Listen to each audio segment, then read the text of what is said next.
まず、背景の画像をドロップします。そして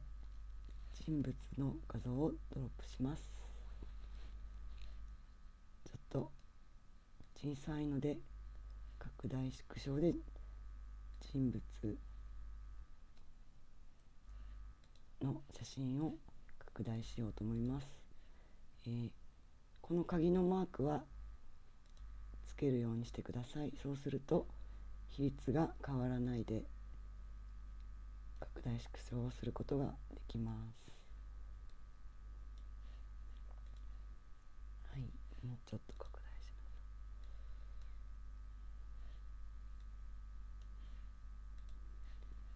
す。はい、そしたら移動ツールで、真ん中に配置します。はい、そうしましたら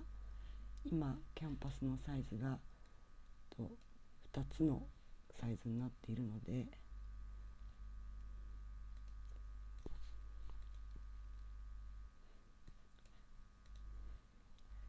レイヤーをキャンパスサイズに合わせるというところをコントロールをしながら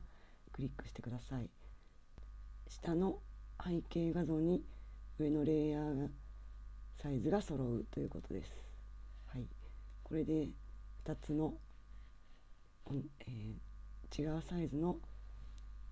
画像が同じサイズになりました。そして、この人物を切り抜くのですが、パスでこうやって切り抜いていくのも王道の手段だと思うのですけれども、もしパスが難しいなっていう場合は違う方法を説明しようかなと思います。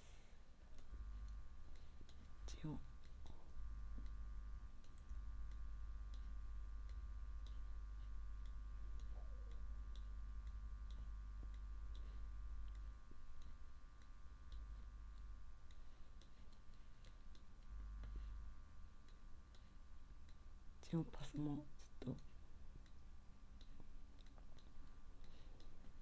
ざっくり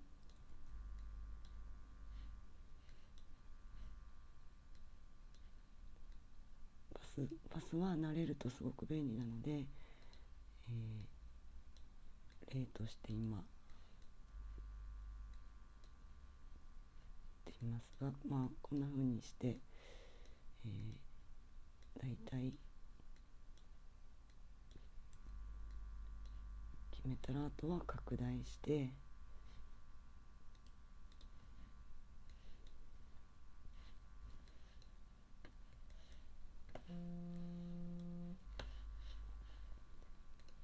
細かいところも調節していくようにしましょう。ちょっと内側にというのがコツになります。ちょっとこれは例えばだったので仮で保存しておきます。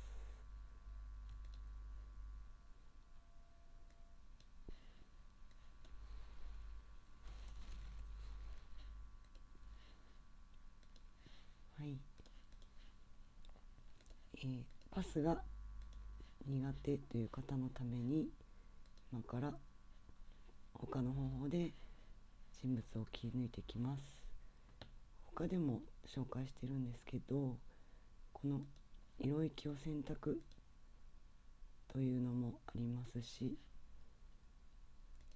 ファジー選択というのもあります。今回はこのファジー選択で切り抜いていこうと思います。の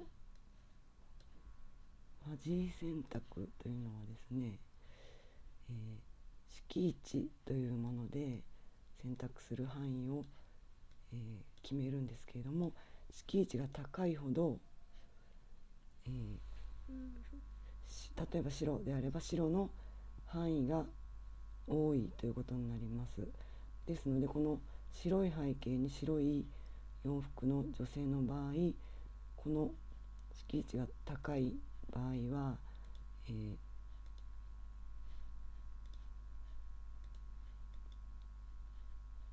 選択範囲が広くなります。この敷地を下げれば、もっと小さい範囲で同じ色を選べますので、このように服の細かい色の違いも、理解してくれるということです。ですので、選択範囲をシフトをしながらいくと、このように、選択範囲を追加してくれます。では、今敷地が9なのでかなり低い感じです。これを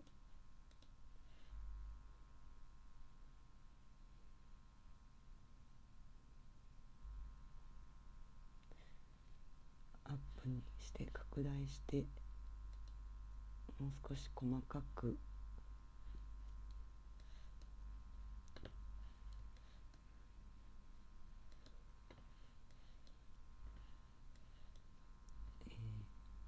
定していきましょう。この辺がかなり内側に入っているので、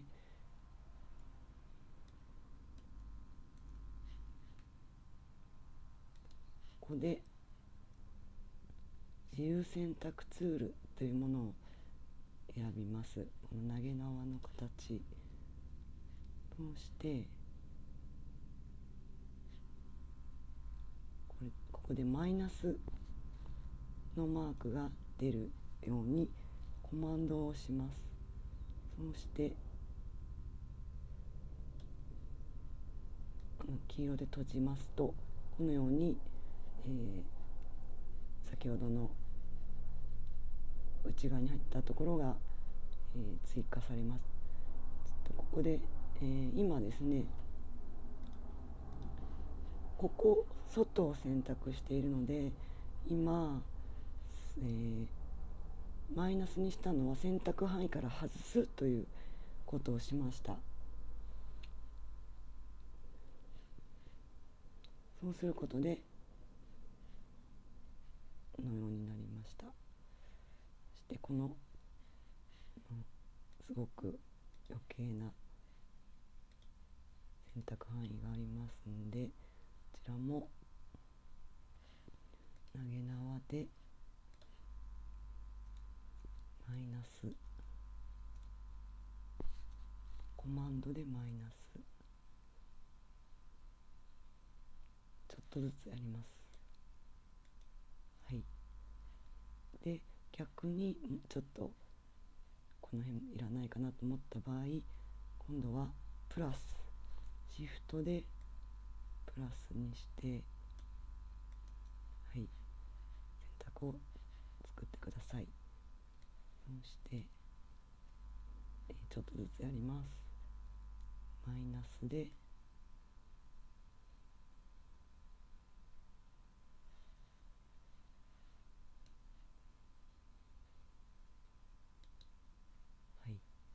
で、この辺また後でやります。マイナスで、はい、これでだいたい肩の部分が切り抜けました。そしてこの首のところ、こ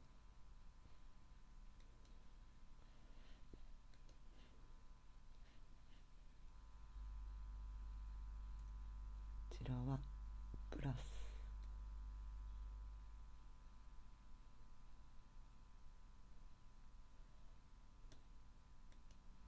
はい、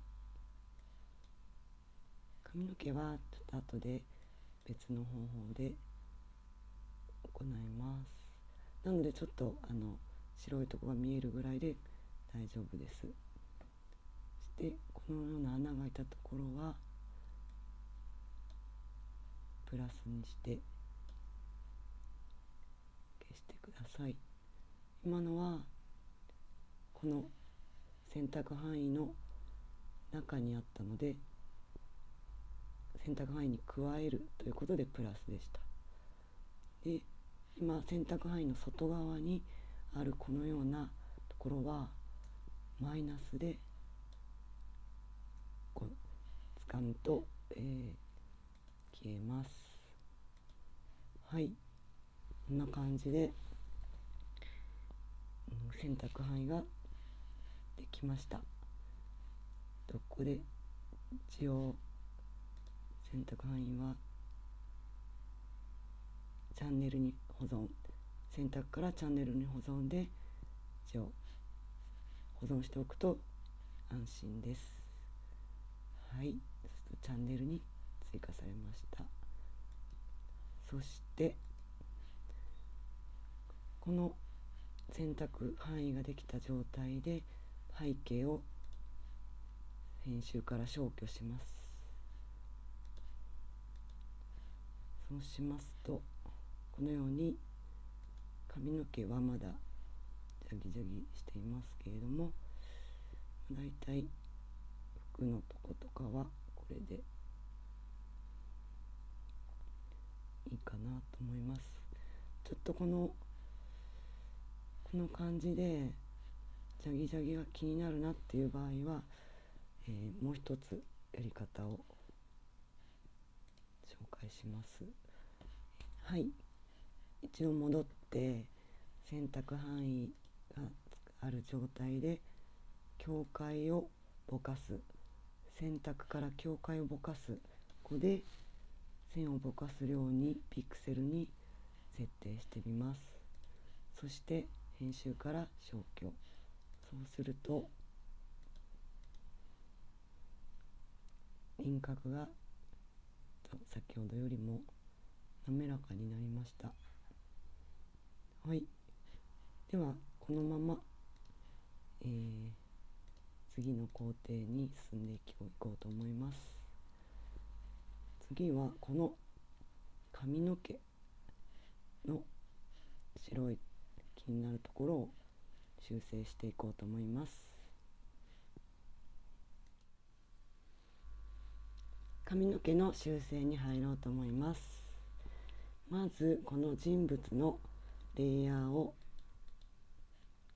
右クリック、Mac ではコントロールからレイヤーの複製を選びます。こちらのパレットツールでも複製することができます。そうしましたら元の画像は目を消して非表示にしておいてください。そうしたら今コピーしたレイヤーを掴んだ状態でレイヤー透明部分、色を透明度にというのを選びます。そうするとこのような、半透明オーバーレイのような、チャンネル、レイヤーができますので、この色を透明にというところが白というところを確認して OK にしてください。はい、これは、元の画像の上に、セルのような透明なシートを置いて紙の縁の白いところをなじませようというような手法となります。理屈としてはそういうことです。はい、で必要な部分というのはこの紙と、背景の境目ということになります。なのでこの透明のレイヤーの髪の毛以外を消していきます。消しゴムツールで普通のブラシでちょっと大きめに、サイズを大きめにして消していきます。何か描くときはシフトを押すと直線、このように線で、描くことができます。細かいところはブラシをちょっと小さくして消していきます。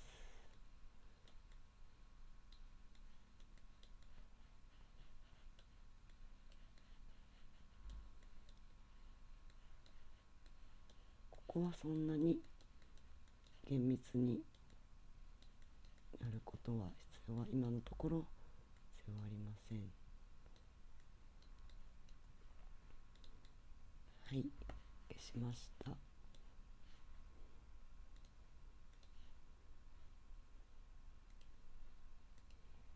のようになりました。元の画像に元の画像を出すとこんな感じで、透明な髪の毛が上に重なっているということがわかります。そうしましたら、今度はこの透明なレイヤーから元のレイヤーを選択しての髪の毛の周りの白いところを修正していきます。消しゴムツールでブラシをぼかしブラシに設定し、少しちっちゃめのサイズのブラシにして、さらに不透明度をちょっと下げて、バッチリ消してしまわないように、水彩画の水を多めにして塗るというようなイメージで端を消していきます。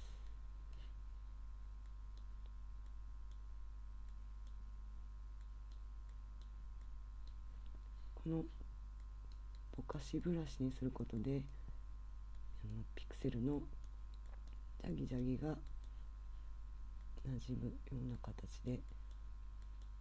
きますので、必ず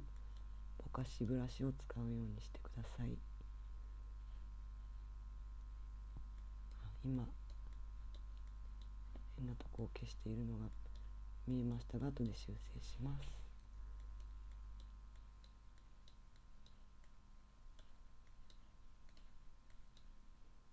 こういう細かいところはもう少し後で細いブラシでやります。で、この首のところとかもちょっと白いのが出ているので、細いブラシで白いところを消していきます。ちょっと多めに消してしまっても大丈夫です。というのが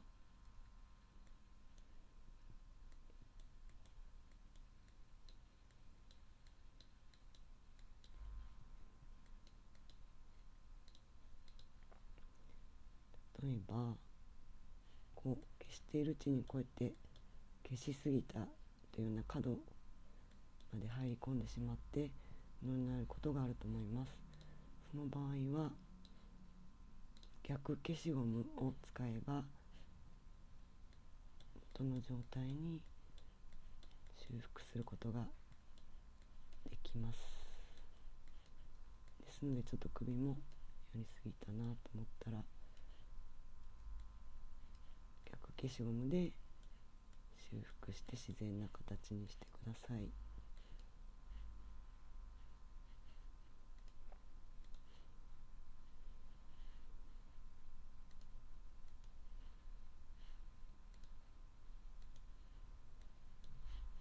今はもうちょっと白いところを消したいと思います。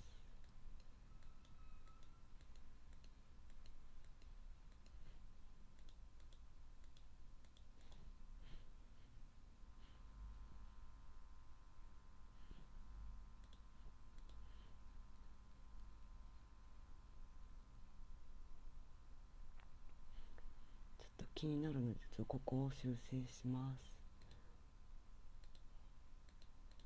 元の画像を消してしまったようなので、こちらも逆消しゴムで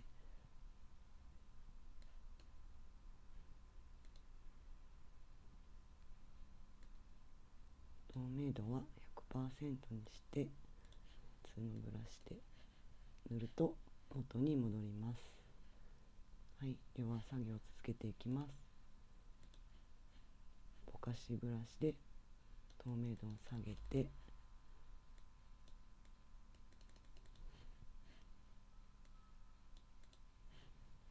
白いところを逆消しゴムは外して普通の消しゴムにして白いところを消していきます。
この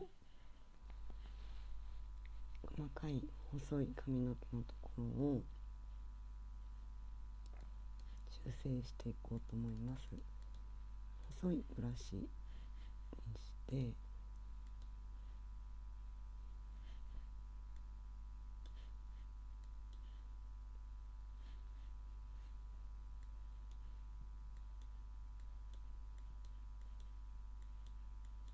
消していきます。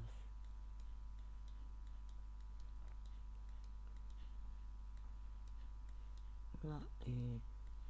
髪の毛を描くようなイメージで消してみてください。してはっきり細くてはっきりしているので薄くしてしまいます。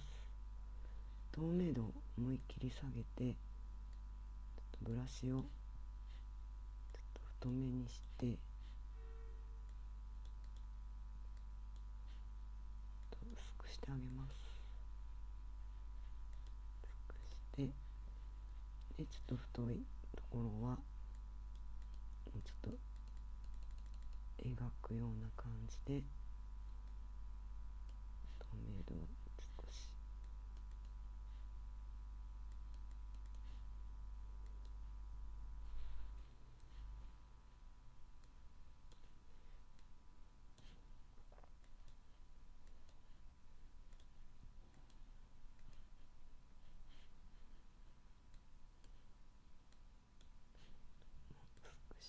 しょう。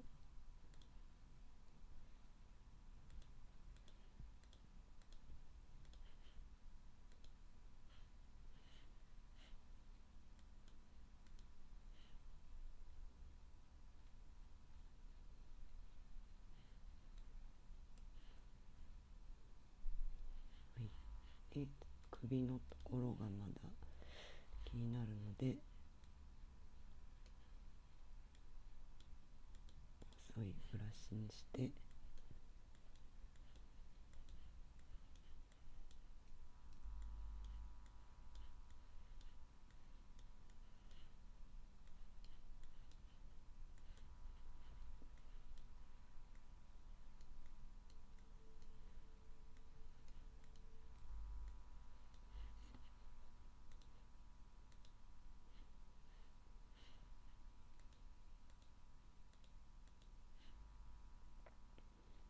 はい、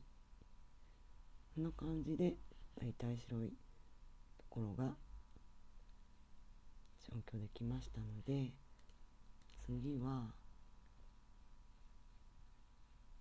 この前髪とかこういうところを消していきます。こちらもぼかしのブラシで太めにして、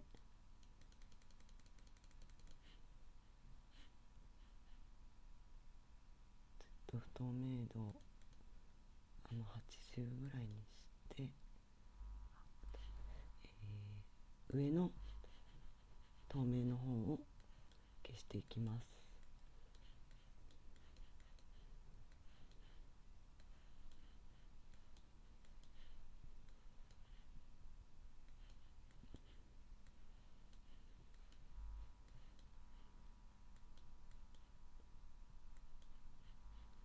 この首のところも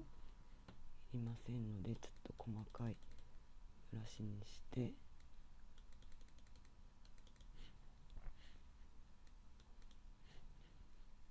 消していきます。この耳もいりませんので消してあげます。このイヤリングも消してあげます。でこの辺メガネと顔の間で、この辺は髪の毛ないのでいりません。こうやって表示を外したりこういう風にすることでどこを消去した方がいいのかっていうのを確認してください。でここはいりません。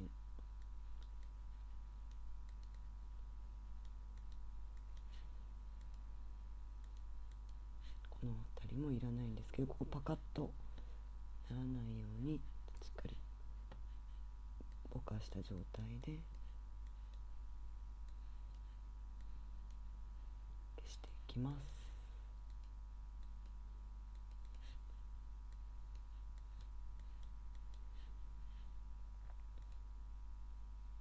はい、これで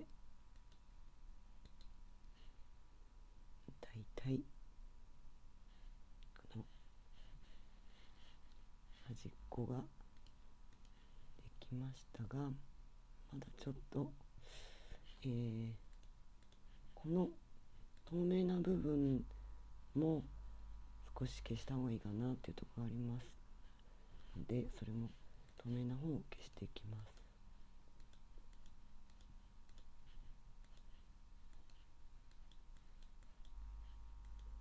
このちょっと濃くなってるところですね。消してこのようなところ、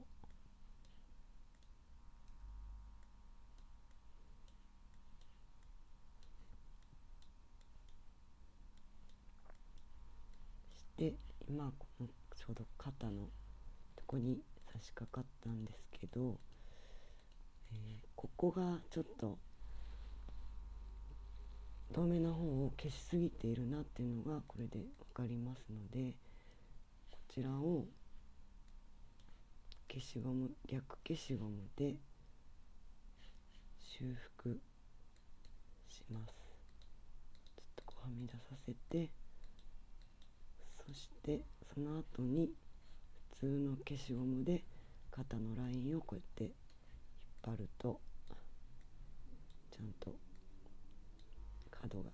できます。首のとこもちょっとはみ出しているなっていうのがあるので、少し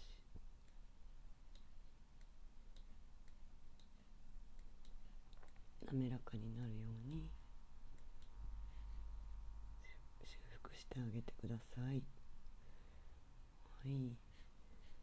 で、まだちょっとこの辺が白いので、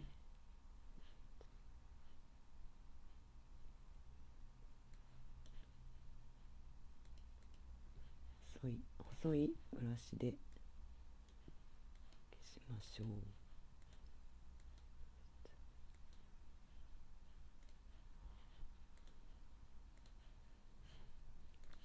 この辺の透明もちょっと消していきます。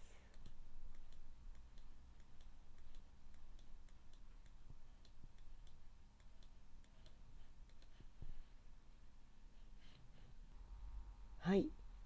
このような感じで、髪の毛の縁が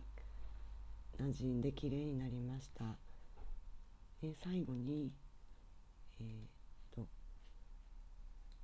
の女の子のこの辺りもちょっと濃くなってるので、こちらを修正していこうと思います。この辺りまでこの透明はなくてもいいのかなと思うので、消しゴムで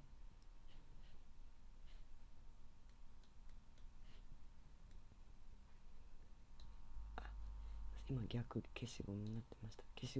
の消しゴムで消してあげましょう。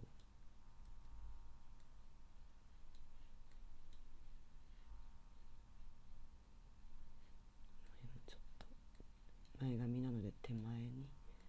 というイメージで消していました。はい。